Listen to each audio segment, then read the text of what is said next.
Ask any parent if they have a favorite child, and almost every one of them will say, no, of course not. They love them all the same.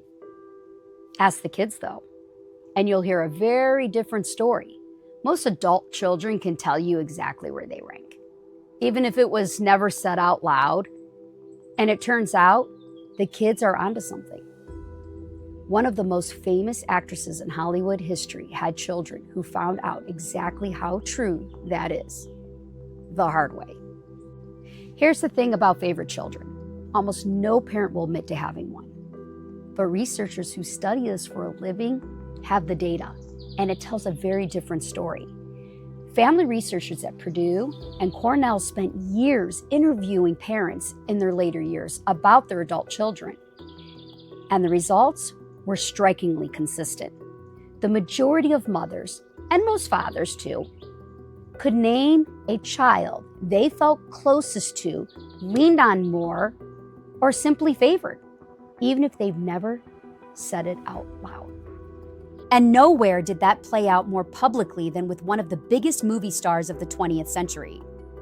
Joan Crawford adopted 4 children over the course of her life. When she died in 1977, her will split her estate between just 2 of them, her younger twin daughters.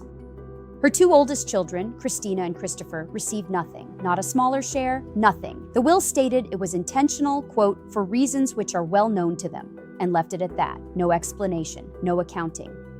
Just a closed door, in writing, filed with the court for anyone to read. Christina sued for a share of the estate and eventually settled for a small fraction of it. But that wasn't the real cost. A few years later, Christina wrote a memoir about growing up as Joan Crawford's daughter. It became a bestseller, then a movie called Mommy Dearest. Decades later, that's still a big part of how the public remembers Joan Crawford. Not just her films, but a will that drew a hard line between her children and never explained why. Here's what's wild. Crawford almost certainly didn't think of it as cruel. People who write wills like that usually believe they have good reasons. From her side of it, she felt fully justified. But I have my reasons. And everyone agrees this is fair, turned out to be 2 very different things. And the gap between them outlived her by decades. That's the part that should stop you. It's never the parent who thinks they're being unreasonable. It just looks very different from the other side of the table. And sometimes the other side gets the last word in print forever. This isn't just a Hollywood story either. It's the same pattern playing out in regular families every day, just with smaller numbers and no movie deal at the end. Most parents will tell you their estate plan splits everything evenly. But here's what actually happens constantly. One kid gets the house because they always loved it growing up. Another gets named executor because they live closer or handle stress better. One gets a little more of the retirement account because they were the ones who showed up during the hard years at the end. None of those decisions feel like favoritism in the moment. They feel practical, sentimental, fair even. The same way Crawford likely felt fair splitting her estate the way she did. But add enough of those decisions up over a lifetime, and what looks even on paper turns into something very different once the family finds out.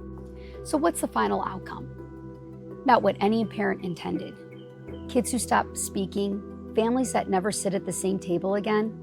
Joan Crawford's children sued each other over her estate. And that same story plays out in ordinary American families every single day, quietly ending sibling relationships that took a lifetime to build. A last will and testament is supposed to be a final message to your children. It shouldn't be the reason they stop talking to each other. Let history be your guide.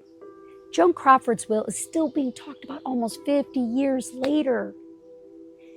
Not because of her films, but because of 7 words she never explained, for reasons that are well known to them.